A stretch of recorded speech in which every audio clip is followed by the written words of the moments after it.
Hi, this is Melissa Kirk.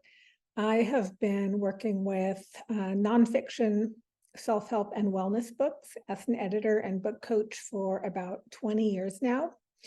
And that includes working for publishing companies and then running my own business since 2016, where I help psychology, health, and wellness experts to create and write and market their signature self-help books to boost their business and increase their credibility. So one of the things that I see the most often in the manuscripts that I work with, and this has been true for my whole career, is that the authors are clearly passionate and they really know their stuff, and they're really they're informed, they're educated, they really want to help people, and so they decide to write a book, and I support that. It's a great idea. So what they do is they sit down at their computer or their writing pad or whatever it is, and they just start to write. They just start to write what they know, and they know a lot, and that's great. Unfortunately, when you're creating a self-help book, really any book, especially nonfiction though, just kind of doing a brain dump of all the information you have in your head is not going to create a wonderful book. It's not going to create a book that people can use to transform their lives, because it's going to be hard for them to understand the information, hard for them to integrate it. And so it just makes for a less effective book. And so I decided to make this video because the real key to creating a truly transformative, life-changing book that really gets your message out there to the people who need to hear it and helps them actually utilize your great information that you have is to have a solid book organization, to have your book organized well, and to think about it before you even start doing your real writing. And so in this video, I'm going to talk about exactly how to go about creating a solid book organization plan. And so I'm going to share my screen now, and let's get into it. One of the reasons why I find that people don't typically, especially new authors, don't typically focus too much on the organization of their book is that it isn't as interesting as doing the writing, right? So I understand that, but it's so vitally important that you have a good organization, an organizational plan, organizational scheme for your book.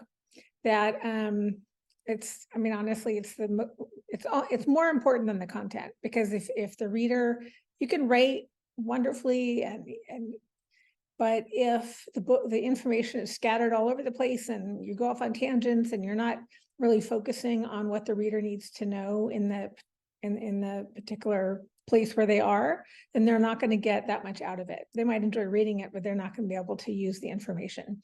And that's the whole reason why you're writing the book, right? Is to share this information that you have and help people change their lives for the better.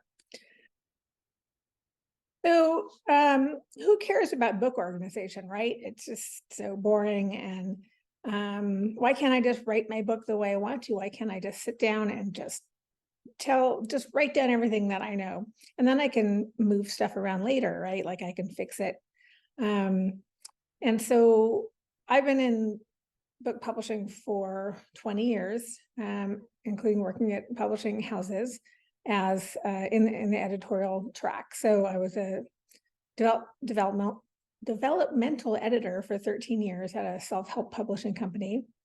And what I noticed, and what I have noticed in my business, is that the way that it normally works, where an author writes a manuscript without much support or help, maybe they watch some YouTubes or read a book or something, but they don't really know how to go about writing a good, organizing a good book, planning it out.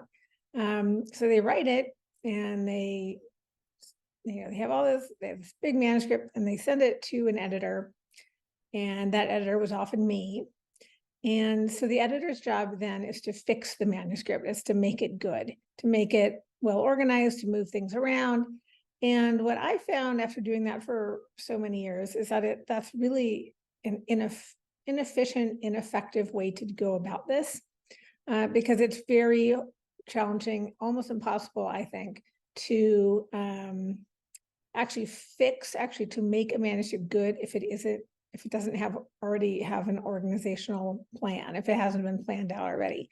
Because really what you end up doing is having to move things around so much that it gets super confusing. I've even had times where I actually cut up a manuscript and put it out on my living room floor and moved sections around because everything was so just scattered all over the place and there was no plan at all. And just the topics were everywhere, and it was just very frustrating, very time consuming, expensive for the author because they were paying for my time, so this is why I just don't think that's a good idea. It's inefficient, it's ineffective, it's hard, it's almost impossible to fix a book that's not well organized in the beginning. And it's just also, it's so much easier to write a book where you have an organizational plan ahead of time, where you have an outline. It makes writing so much easier and more pleasant and less frustrating. And then you also end up with a better book. So that's what this video is about. So the first step in organizing your book, it's really planning it out, is to really sit down and think deeply about your book. What is your goal for your book? Why are you writing it? What problem is it solving? Who is it for? Who are the people who need to hear your message? In your wildest dreams, what will your book accomplish for yourself and for others? Just really sit down and think about this, like sleep on it, journal about it, talk to your friends and colleagues and, people in your community about your clients, especially if you know people who might be your target reader. So if you're seeing clients or if you are writing about a problem that you see in your community, it's a great idea to talk to the people who ultimately might be reading your book. What are their struggles? What are you trying to help them with? How do they think about those struggles? And I talk about this in some of my other material around identifying your reader and planning your reader's journey. So you can definitely look for those. Let me know if you need help finding that material. I can definitely point you in the right direction. So what your first step is really understanding what your book is for, why you're writing it, what its purpose is, both for your business and for your reader's transformation. And it's absolutely vital that you do this step. Yeah, and it's not enough to just say, oh, well, I just want to be able to be happier. How and specifically in what sense are they what is going to change about their lives? You really need to understand this. So like I just said, your book is meant to change lives. And so in order to create, and you're doing all this work, so in order to create a book that's really going to be transformative, you need to create you have to organize and plan the book. Your reader needs to understand the information you're presenting. As I was saying before, and I'm sure if you've ever read a book that needed organizational help, maybe you noticed that it was just information was sort of scattered and it didn't really follow intuitively from one concept to the next. So you might have been confused or just like not sure what the author was saying or not sure how what they were saying fit into the larger picture. And then I imagine, because I've read lots of books like this, it makes it harder to understand what to do about the information that you're reading about. So especially in self-help books, if your whole, people buy self-help books because they want help. They want to change their lives. They want actionable ways that they can actually create a transformation for themselves. So if they can't understand the information because it's scattered all over the place and you go off on tangents that don't relate to the topic, and it's just a brain dump, they're not going to be able to use the information. And then it's like, why are you even spending the time to write the book, right? Like I said, so they can act on the information. That's the entire point of writing the book. So good organization helps your reader understand your ideas, welcomes them on the journey and supports them on the journey, and lets them know what to expect from the book, from the journey, from your techniques. And so the principles of organization are, you start with the basics. And if you've ever created a curriculum, if you've ever created a training plan for your clients or yourself or your kids or your students or anything like that, if you've ever created a curriculum, organizing a book is a lot like that. It's organizational, it's information organization. So if you know anything about information organization from any other aspect of your life, you can use those fundamental concepts with your book organization. You start with the basics. In order for the reader to understand your more complex ideas, what do they have to understand first? So I was explaining this to a client of mine the other day, and I came up with this idea that about teaching somebody how to drive a car. And when you teach somebody how to drive a car, what's the first thing you teach them how to do? Like assume that they don't know anything. You teach them how to turn on, you teach them where the controls are and you teach them how to turn it on, right? You don't start teaching somebody how to drive a car by immediately jumping into explaining how to merge onto a freeway, right? You start with the very basic thing. Here are the controls. Here is how they work. Turn the engine on, so book is kind of like that. Basically, when you think about book organization, what does your book help your reader do? What is the first idea your reader needs to understand, then the second, then the third, then the fourth? And I'll talk about also that it depends on who your target audience is, where they're coming from, what they already know. But if you were talking to somebody who is very new to meditation, the first thing you would explain was what meditation is, right?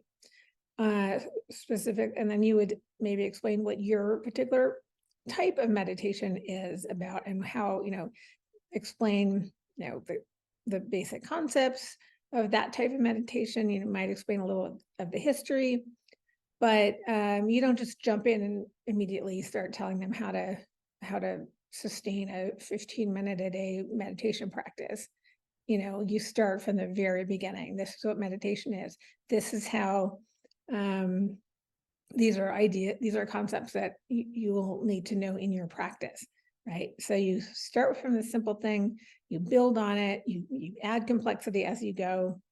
The same way as you teach somebody to drive, you start with the simplest thing. Here's how you press on the brake or use the gas pedal, use the brake pedal, use the blinkers, turn the wheel, and here's how you put your hand on the wheel, right?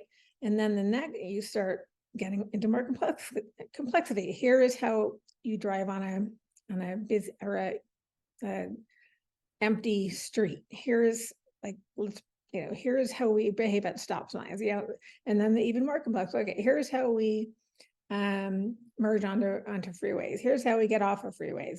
Here's how we drive on freeways, on which lanes, and so you go from the simplest to the most complex, and that's what your book should do. So another really important aspect of book organization is an outline. And this probably, I've noticed that this often will make people just groan out of, like, I don't want to create an outline. And unfortunately, to my mind, it's absolutely vital. You cannot create a well-organized book without an outline, and it also just makes writing so much easier for you.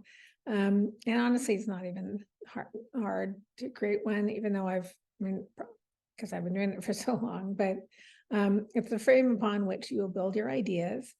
It reduces repetition and missed information. I definitely have noticed I can read a manuscript and know whether they used an outline or not, because it's just so much more jumbled. There's so much more repetition and information that needs to be there but isn't, or maybe it's somewhere else in the book, but I don't know because I don't know where it is. So an outline helps you make sure you're including only the information that is the most valuable for your reader, and that you're taking the reader on a plan. You're planning their journey, and you're taking them on this journey, this step-by-step journey. Especially important for self-help books where you're trying to teach a skill. Yeah, so this is an example of the outline that I'm using for the book I'm writing.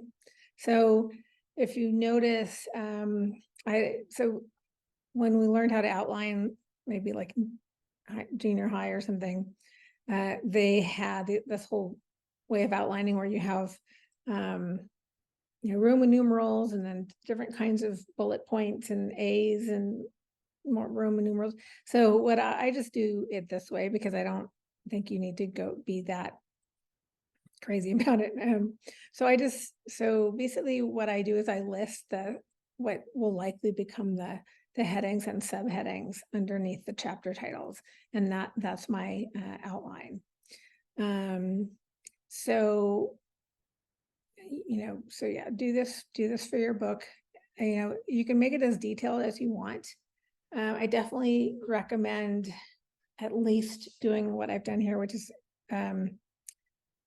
including the subheadings, because if you just list the chapter titles and then just write, you're not really outlining the chapters. You could just kind of start writing about why I published a self-help book, but if you don't have it in any kind of order, it's still going to be a jumbled mess. It's still not going to be as helpful. The headings, I'm going to talk a little bit later. I have a slide about, I believe, about what a wall of text looks like, and I'm sure that you've seen this maybe online or maybe unfortunately in actual books, printed books, where you just see this giant wall of text.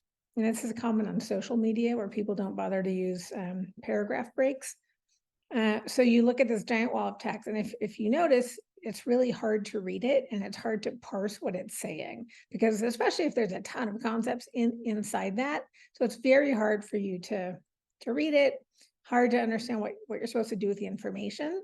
So headings are one way to deal with that. And headings are basically organized like the alphabet. So A heading in a book, an A heading would be the chapter title. And then a B heading would be, say, a main heading under that. So, so chapter has a topic. What is meditation? And then the main heading might be history of meditation. And then a C heading, a subheading might be something where you then talk about the different different lineages of so maybe I don't know enough about meditation to even be able to come up with an idea, but like, maybe it's a under the heading of like the history of meditation, maybe that there's a bunch of C headings that talk about types of meditation. Depending on how you feel like what you think would be the most helpful to your reader. So I really encourage you as you're writing to include headings in your chapters. They just make the book so much easier to read. They break up walls of text. They help your reader understand what's coming up. So headings are really sort of trail markers, I guess. So it's telling your reader that you're changing topic, and then it's telling your reader what this next topic is, and then it breaks up the information so that your reader can follow it better. And so this is the wall of text slide I was talking about. So as you see this, it's like I don't even want to read that. It's just too much. So yeah, you don't want this. That's what I'm trying to say. And so another thing that I highly recommend is to actually create a chapter template of basically a plan that each chapter follows, because in the way the human brain works, we like, at least in this context, we often like to know what's coming up. So if each chapter is organized differently, if one chapter starts with a story, then goes into the first concept and the second concept and has neat headings, and then the next chapter is like this whole long narrative that you're not sure what the context is or why it's there, and it makes it just harder to read the book and harder to follow it. It also makes it just sort of uncomfortable because you feel like in a effective self-help book, each time you start a new chapter, you sort of know what to expect. You know that we're going to have a story, we're going to have an explanation of concepts, we're going to have some exercises, we're going to have a quiz, we're going to have another subheading with another story and another explanation. And if you know what to expect, it's just easier to read. You don't have to stop and try to figure out what's happening. You know what's happening. So I really recommend creating a plan for your chapters and then having each chapter be organized the same way, with a possible exception of the introduction and the concluding chapter, because they serve different purposes. So when you're starting to get serious about your book, I highly recommend creating an outline first, and thinking about the reader's journey, planning that out, creating the outline, and then creating a chapter template that you're going to use for all chapters. So this is just a sort of a thing I made up, but like a typical chapter might have a chapter thesis, a chapter intro, where you talk about what's coming up, what the chapter's going to cover, maybe a story illustrating the topic. That's a really good way to get the reader engaged. Then you can start with a subtopic 1, which, depending on what the topic of the chapter is the first thing that people need to learn to understand the general topic of the chapter. Then maybe there's an introduction to this subtopic. Then maybe there's a story example, or some type of example. Then maybe more of an explanation, and then maybe more of a practical element so people can actually use, practice that concept in their actual lives. So, and then, for this hypothetical book here that I'm talking about, each chapter would have this plan and follow it. So keys to good book organization: understand the book's purpose, understand your reader's needs, and understand who they are too. That's really important. Create an outline to serve these purposes. Start with the basic concepts and build on them. Use headings to break up text. Keep paragraphs shortish, I would say. You don't have to be ridiculous about it, but generally speaking, it's easier to read and integrate information if it's in shorter paragraphs. And then provide ways for the reader to use the information. So just some contact information for me if you're interested in getting in touch with me. I do book coaching. I'm creating a course. I'm writing a book. I have lots of videos and resources. So if you are writing and you're planning on publishing a self-help or wellness book, definitely get in touch. My website is selfhelpsecretshub.com. And I also have a Facebook group called Write and Publish That Self-Help Book, which I didn't put on the slide, unfortunately. Let's see if it's on the next one. Nope. So I will put that in the description of the video. And anyway, thanks for joining me, and hopefully I will see you around in the in email or my Facebook group. Have a fabulous day. Bye.